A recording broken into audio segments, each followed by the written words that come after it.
वो तो हमेशा कहता हूं कि आज वर्ल्ड कप फाइनल है। 2019 का जो वर्ल्ड कप का सेमीफाइनल था, 2019 में जब इंडिया ने, तो 2019 में इंडिया सारे मैच जीत के गई थी। विराट कोहली कैप्टन था, लगभग सारे मैच जीत के गए और बड़ी शानदार तरीके से मैच जीत के गई। और सेमीफाइनल में इंडिया न्यूजीलैंड से हार गई। तो उसके बाद अखबार में आई थी कि कमियां भारत के हार के कारण। मैं हमेशा एग्जांपल देता था, अब तो तुम्हारे वर्ल्ड कप 2 और बीत के, इसलिए मैं एग्जांपल देता नहीं। तो उसके अंदर कमियां थी। उसमें कमियां थी कि भारत के टॉप 3 बैट्समैन के अलावा मिडिल ऑर्डर ने पूरे टूर्नामेंट में रन नहीं बनाए। और इस बार ये पहली बार ऐसा हुआ कि टॉप ऑर्डर फेल हुआ और इसलिए मिडिल ऑर्डर भी फेल हो गया। उसके अंदर आया कि आपके जो 2 स्पिनर है उन्होंने पूरे टूर्नामेंट में 3 विकेट लिए हैं, आपके स्पिनरों ने विकेट ही नहीं लिए थे। उसमें कमी आई कि भारत 4 विकेट कीपर के साथ खेल रहा है।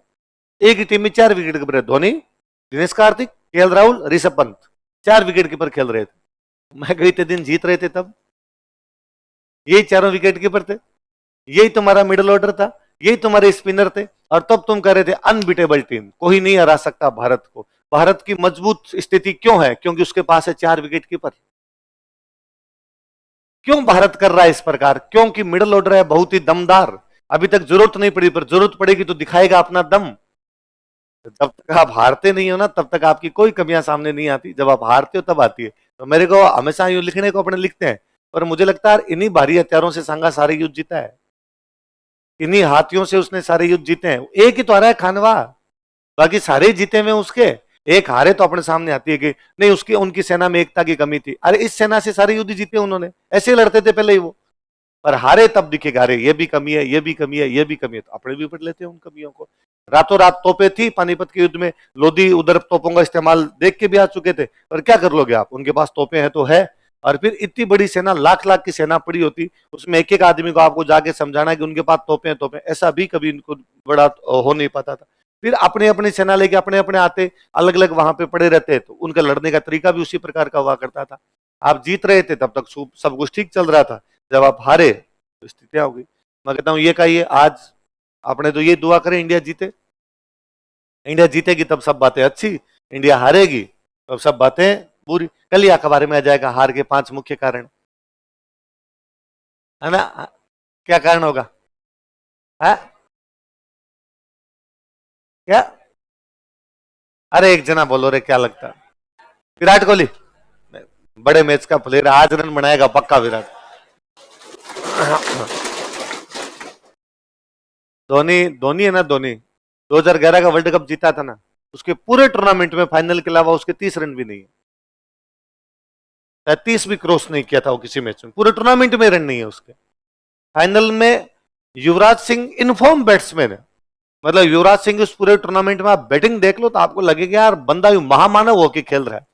जब जरूरत पड़ी, मतलब यदि आपको ऊपर वाले 4 विकेट गिर गए तो युवराज सिंह जाके वैसे एकदम खेल रहा है, और लग रहा है कि ऊपर वालों ने भयंकर रन बना दिए तो युवराज सिंह लास्ट में जाके हिटिंग कर रहा है भयंकर वाली। और उस मैच के अंदर युवराज का जो नंबर था उसको सरपास करके धोनी ऊपर जाता है बैटिंग करने। क्योंकि होता ही एक इनफॉर्म बैट्समैन को ऊपर भेजते हैं, जो बैट्स आउट ऑफ फॉर्म होता है उसको नीचे भेजते हैं, धोनी ऊपर चला जाता है कि नहीं युवराज नहीं जाएगा, मैं जाऊंगा। उसकी मूवी में तो ये दिखाया हुआ हालांकि कि धोनी कहता है कि भाई, वो सचिन सब बात करते हैं कि यदि राइट ही आउट होता है तो राइट ही जाए, लेफ्ट ही आउट होता है लेफ्ट ही जाए, ताकि लेफ्ट ही राइट ही कॉम्बिनेशन बना रहे, ताकि फील्डिंग चेंज करने में दिक्कत रहती है बाद में। लेफ्ट वाला आएगा तो इधर भागो, एक बार इधर भागो। फिर दूसरा ये है कि धोनी का ये था कि मैं जब सीएसके में खेलता हूं तो मुथैया मुरलीधरन उसके साथ खेलता था, श्रीलंका वाला, इसको मेरा ज्यादा खेला हुआ है तो इसलिए इसको मैं खेल लूंगा वहां जाकर। उसने खेल भी ढंग से लिया था। अब उस एक मैच में धोनी ने बना दी 91, पूरे टूर्नामेंट में 50 भी नहीं है, उस एक में 91 है। तो कई बार आदमी, कल रोहित शर्मा का बयान था ना, रोहित शर्मा से पूछा गया था भाई विराट कोहली के बारे में क्या कहेंगे, उसने कहा ना बड़ा प्लेयर है, शायद उसने फाइनल के लिए बचा के रखा है। तो बड़ा प्लेयर है, फाइनल के लिए बचाया हुआ है भाई साहब, कब कौन आपके काम आ जाए। और इतना बड़ा प्लेयर होता है तो काम ही आता है जी, इंटेंट सही रहता है उसके अंदर। तो आप क्या लगता है विराट कोहली को बाहर निकाल किसको लिया जाए? है विराट कोहली की टीम से बाहर निकाला जाए? है कौन, यशस्वी जायसवाल को खिलाएं फिर? तो शिवम दुबे को बाहर निकाल दें? शिवम दुबे ने यार आपको 2 मैच दिए हैं। वो जो एक मैच कौन सा फंस गया था, जो मैच सूर्य कुमार ने या किसने, इन दोनों ने मिलकर जिताया था, वो मैच हार जाते। नहीं, बांग्लादेश वाले से पहले एक और फंसा था इनका, यूएसए के खिलाफ ही शायद, हाँ, तो उस मैच में यदि शिवम दुबे वहां पर आउट हो जाता तो नीचे वाले और जाते। शिवम दुबे को अब इतने ही खिला दिया आपने, तो एक और खिला दो। हार जाएंगे तो कल लिख देंगे हार के कारणों का मुख्य कारण शिवम दुबे। दूसरा, कई बार ये भी लोचा रहता है कि अचानक अब मान लो फाइनल में किसी प्लेयर को चेंज किया जाए तो उसका पहला मैच हो, तो वो उतना परफॉर्म कर पाए कि नहीं कर पाए। जैसे मेरे को याद है 2007 में जब 2020 वाला फाइनल था ना, उसके फाइनल से ठीक पहले सहवाग घायल हो गया। अब भारत की तो 2020 ही सहवाग पे, वह सहवाग बिना 2020 के भी 2020 की तरह खेलता था। उसके वो था ही नहीं भाई धीमे खेलने वाला। और उसका और सौरव गांगुली का एक इंटरव्यू है, तो पहले ये था भी, आपने नहीं देखी वो क्रिकेट, मेरी खूब देखी वो क्रिकेट, कि टेस्ट क्रिकेट का मतलब क्या होता है। टेस्ट मैच का मतलब होता है कि पूरे दिन के अंदर रन बनेंगे 200, 90 ओवर की बैटिंग, और 90 ओवर की बैटिंग में रन कितने बनेंगे 200। और ओपनर्स का क्या काम है कि ओपनर्स का एक ही काम है बॉल को छोड़ना। और पहले माना जाता था कि क्रिकेट में ज्यादा अच्छी बात क्या है कि बॉल को हिट करना अच्छा नहीं है, बॉल को छोड़ना कौन जानता है। जो बॉल को छोड़ दे वो अच्छा बैट्समैन है। उसको ये पता चले कि बॉल टप्पा खा के बाहर निकलेगी, उसको पता चल रहा है इसका मतलब, तो उसने ऊंचा गया, निकल गया। तो पहले क्रिकेट की कमेंट्री में केवल यही होता था कि भाई शोएब अख्तर ने बॉल फेंकी, टप्पा खाने के बाद बॉल तौर से बाहर की तरफ निकली, राहुल द्रविड़ ने बॉल को पूरा सम्मान देते हुए विकेट कीपर के लिए छोड़ दिया। बाकी का काम विकेट कीपर कामरान अकमल ने किया। तो बस यही होता था, उधर से बॉलर फेंकता, इधर से कीपर, कोई नहीं करता बैट्समैन। फिर अचानक बॉलर 3 बॉले बाहर की तरफ निकाल के एक अंदर की तरफ लाता, तो ये भी अब बैट्समैन को ध्यान रखना कि कौन सी अंदर की तरफ आएगी, और टॉक कर देता, उसको वहीं पर रोक दिया करता। ये काम होता था बैट्समैन का। ओपनर का तो विशेष था, कारण इससे बॉल जमीन पे पड़ के जो बॉल होगी सॉफ्ट हो जाएगी। सॉफ्ट हो जाएगी तो बाद में आगे वाले जो बैट्समैन आएंगे वो ठीक खेलेंगे। तो गांगुली का एक इंटरव्यू उसमें कहता है कि पहले सहवाग के आने से पहले क्रिकेट में माना जाता था कि बॉल को छोड़ के सॉफ्ट किया जाए। सहवाग ने नया ट्रेंड किया कि बॉल को मार के सॉफ्ट किया जाए। मारो ना इसको, वैसे ही सॉफ्ट हो जाएगी। तो सहवाग ने टेस्ट मैच में वैसे ही मारने शुरू कर दिए थे। तो 2020 वाला वो जो 2007 का पहले वर्ल्ड कप का फाइनल था, उसमें सहवाग तो ढिल हो जाता है। अब क्या करें, तो यूसुफ पठान को खिलाया था। यूसुफ पठान का वो पहला मैच है उस पूरे टूर्नामेंट का, पूरे टूर्नामेंट में यूसुफ पठान नहीं खिला हुआ, पहला मैच है। तो इरफान पठान का एक इंटरव्यू, उसमें इरफान पठान कहता है कि भाई यूसुफ पठान को पता भी नहीं था कि खिलाएंगे, क्योंकि धोनी इस मामले में बड़ा जोरदार कप्तान था। धोनी प्रेस कॉन्फ्रेंस में जब गया और उससे पूछा कि तुम्हारी टीम, तो उसने कहा टीम पूरी है। तो किसी का उससे पत्रकार ने पूछा कि सहवाग चोटिल, उसने कहा नहीं नहीं सहवाग सही है, क्योंकि धोनी ये कतई पाकिस्तान वालों को खुश नहीं होने देना चाहता था कि सहवाग चोटिल है, कि पहले ही यदि हो गए तो ये रणनीति बना लेंगे कि सहवाग नहीं आएगा तो कौन आएगा, दूसरा कौन आएगा। तो एंड टाइम पर जब टीम अंदर जाने लगी तब अंदर यूसुफ पठान को लेके गए, वो टॉस वगैरह हुआ, तब उन्होंने कहा कि भाई नहीं सहवाग आउट है और यूसुफ पठान इन है, तो यूसुफ पठान को लेके गए। तो वो उसका पहला मैच है, हालांकि वो पहले ओवर में आउट हो गया था, पहला दूसरे ओवर में। पर उनका पाकिस्तान का एक मेन बॉलर हुआ करता था मोहम्मद आसिफ। उस मोहम्मद आसिफ मुझे लगता है पिछले 20 साल में मैंने जितने बॉलर देखे उनमें सबसे बेहतरीन बॉलर मोहम्मद आसिफ है। उसके आसपास नहीं फटके कोई। आप मोहम्मद आसिफ के पुराने टेस्ट मैच की कोई वीडियो देखना, आपको लगेगा जादू करता है, जादू। यार बॉल को उसी जगह पे, ये बॉल यहां टप्पा खाएगी, यहां से बाहर, बॉल यहां टप्पा खाएगी, यहां से अंदर, एक ही जगह से अंदर और बाहर ले जाना, ये उसका ही था। और मतलब यूं कह के कि मतलब मोहम्मद आसिफ अपने फील्डर्स को उनका देता था कि अब 3 बाहर डालिए इसको, अब अगली अंदर डालूंगा, इसके डंडे उड़ जाएंगे, और डंडे उड़ जाएगा। एक लक्ष्मण को आउट किया हुआ उसका, लक्ष्मण को पता नहीं चल रहा। मतलब लक्ष्मण पिछले कुछ सालों के अंदर टेक्निकली साउंड जीते बैट्समैन आए उनमें सबसे अच्छा कौन रहा है, अपना लक्ष्मण। और लक्ष्मण को पता नहीं कि मिडिल स्टंप कैसे उठ गया। लक्ष्मण आगे आता है बॉल को खेलने के लिए, बॉल स्विंग होकर अंदर आती है, उड़ जाता है। मोहम्मद आसिफ के छक्का मारता है यूसुफ पठान एकदम स्ट्राइट। किसी बॉलर की सबसे बड़ी बेइज्जती है उसके सिर के ऊपर से छक्का मार देगा बॉलर को, लगता है और कहीं मार तू, सिर के ऊपर से नहीं, सिर के ऊपर थप्पड़ मारा है तेरे जैसे। इसलिए विराट कोहली का वो शॉट सबसे अच्छा है जिसमें हारिस रऊफ के सीधा छक्का मारता है ना। वो सेंचुरी का सबसे अच्छा शॉट माना गया जो 2022 वाले वर्ल्ड कप में उसने मार दिया था, कि बॉल उस हारिस रऊफ की उस बॉल में कोई कमी नहीं है, बेहतरीन बॉल है वो। विराट कोहली के अलावा उस शॉट को कोई नहीं खेल सकता। मैं एक विराट कोहली का इंटरव्यू सुन रहा था, उसमें विराट कोहली कहता है वो शॉट मैं भी नहीं खेल सकता, भगवान जाने उस दिन मैंने कैसे खेला, उस दिन मेरे अंदर ही कोई ऐसी आत्मा ही आई थी। अभी मारा वापस श्रीलंका वाले मैच में, श्रीलंका से हुआ था ना मैच, इसमें किससे एक मैच हुआ, अफगानिस्तान, नवीन उल हक के जो छक्का है वो सेम वही है, पर उसके अंदर उसका बेट यूं आ रहा है, सीधा आ रहा है। लेकिन उसमें देखो आप पाकिस्तान वाले मैच बेट यूं आ रहा है, पीछे से बैक हाई, वो हाई लिफ्ट है और यूं करके आ रहा है। तो हारिस राउफ बेचारा देखता ही है। तो उस यूसुफ पठान का ऐसा छक्का मारा मोहम्मद आसिफ के। तो यूसुफ पठान की उसमें सबसे अच्छी बात यही कि उसने रन तो शायद 9 बनाए थे, कितने से बनाए थे, पर पाकिस्तान के मेन बॉलर के छक्का मारा उससे क्या आपकी कमर टूटती है, मेन बॉलर का कॉन्फिडेंस गड़बड़ाता है। और जो बॉलर अच्छा होता है उसके छक्का लग जाता है ना, उससे बेचारे से अगले 3 ओवर नहीं फेंके जाते। उसको लगता है कि यार थप्पड़ मार दिया इसने, फिर आगे उसका कॉन्फिडेंस ढीला ढीला सा रहता है, तो बाद में दूसरे वाले भी रन बना लेते हैं। तो आज सबसे ज्यादा रन कौन बनाएगा? विराट कोहली। कौन बनाएगा? दूसरा बनाएगा शिवम दुबे, तीसरा बनाएगा ऋषभ पंत, क्योंकि इन तीनों ने नहीं बनाए।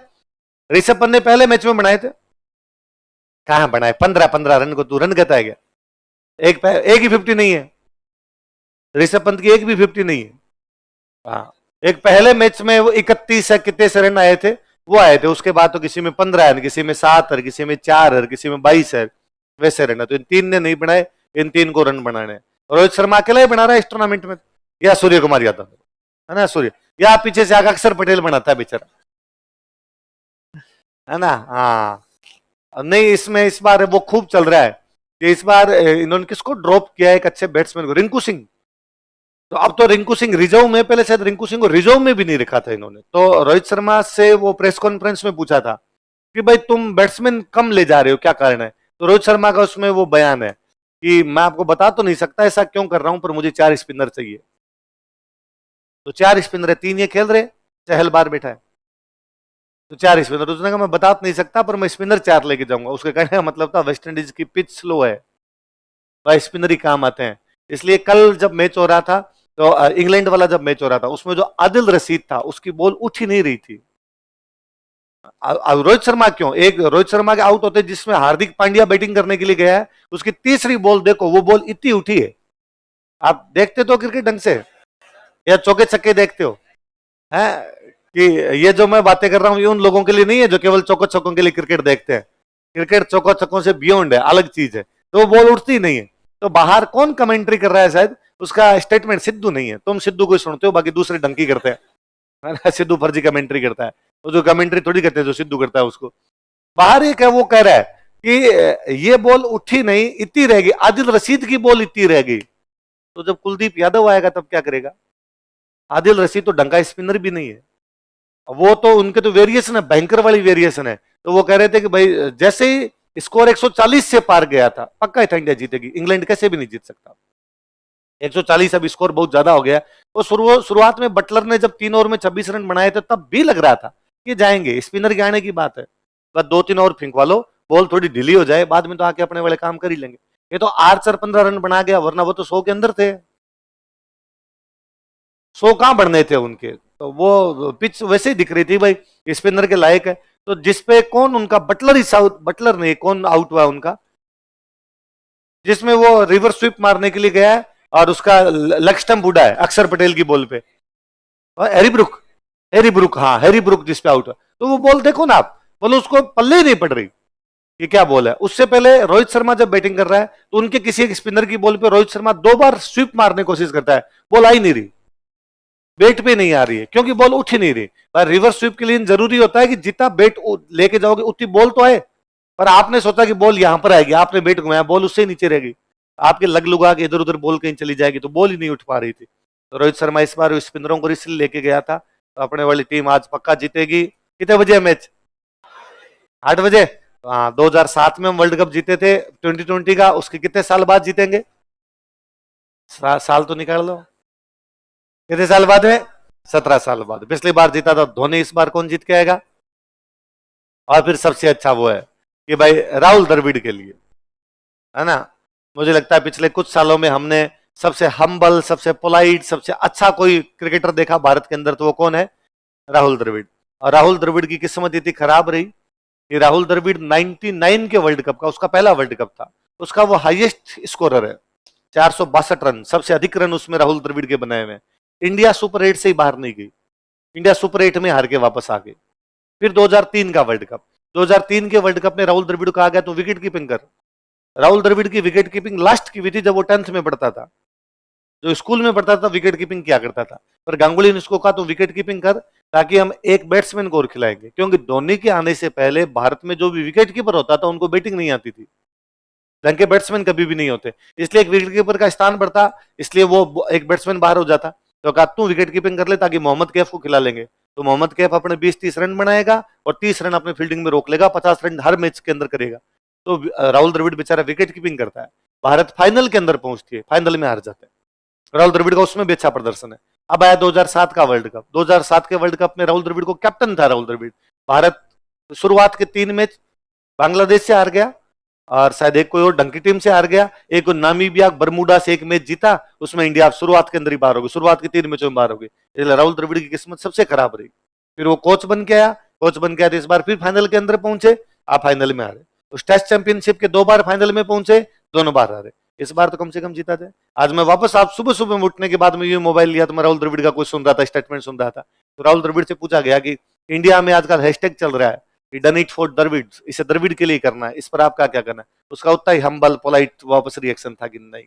मैं उस कोटेशन को कोट करना चाहूंगा कि माउंट एवरेस्ट पर जब कोई बंदा चढ़ा तो उसको पूछा कि भाई तुमने ये कर लिया, ऐसा क्यों किया? तो उसने कहा कि माउंट एवरेस्ट है इसलिए मैंने ये कर लिया। एग्जैक्टली सेम, वर्ल्ड कप है इसलिए हमें वर्ल्ड कप जीतना है, इसको मेरे लिए या किसी दूसरे के लिए जीतना। मुझे लगा यार आदमी को हम्बल हो। और राहुल द्रविड़ इतना पढ़ाकू, इतना पढ़ाकू, इतना पढ़ाकू जिसके अंदर नहीं कोई। आपने कभी एक राइटर सुना हो रामचंद्र गुहा? कभी मैंने बुक बताई होगी India after Gandhi, India after Nehru, है ना। रामचंद्र गुहा आपने बहुत अच्छे एक राइटर, रामचंद्र गुहा की क्रिकेट पे भी बहुत अच्छी किताबें लिखी हुई है।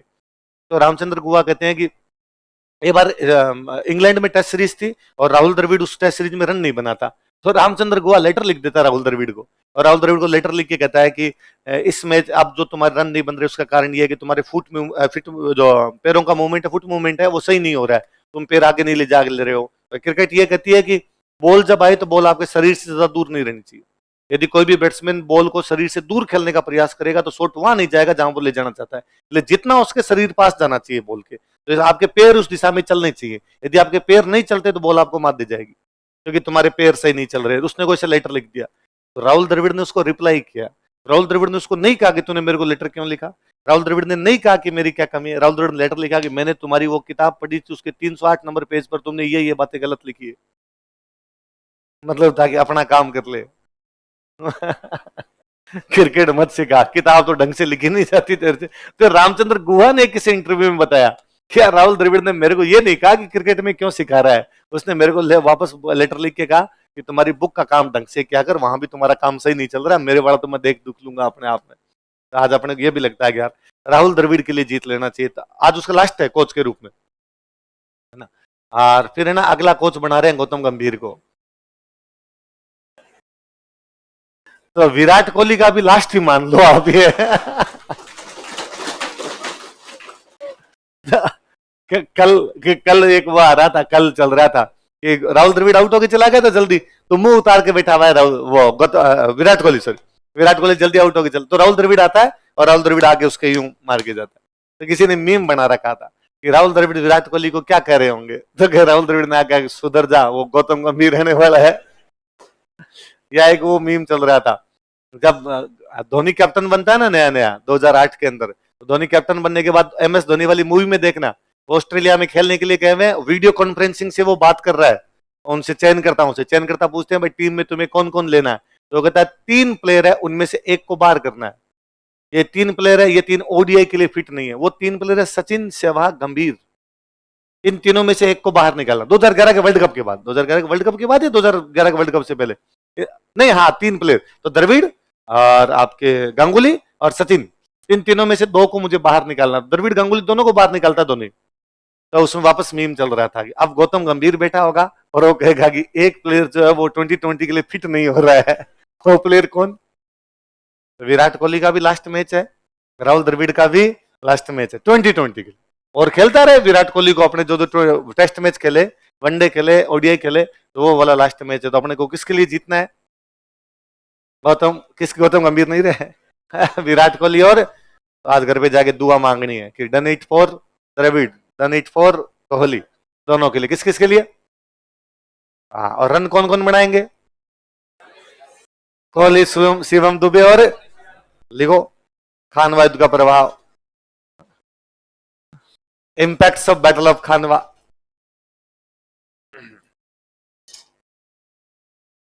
तुम क्रिकेट पे बात मत कराया करो और मैं इमोशनल हो जाता हूं। मेरा यूं बचपन में सपना था कि मैं बड़ा होकर क्रिकेट का कमेंटेटर बनूंगा, कि क्रिकेट की कमेंट, अरे ताली क्यों बजानी, सपना फेल हो गया। तुम तालियां बजा रहे हो। है? तो ये कमेंट्री तो मैं बोल रहा हूं, भारतीय इंडियन कमेंटेटर क्या करते हैं, ऐसी बातें तो करते हैं। उल्टा मैं ढंग की बात कर रहा हूं।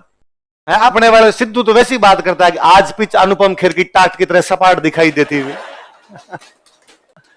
अनुपम खेर के सिर पर बाल नहीं है गुरु, और यहां पर कोई भी घास नहीं है गुरु। वो तो वैसी बात करता है। मैं कम से कम क्रिकेट की बात तो करता हूं यार। खान वाहिद का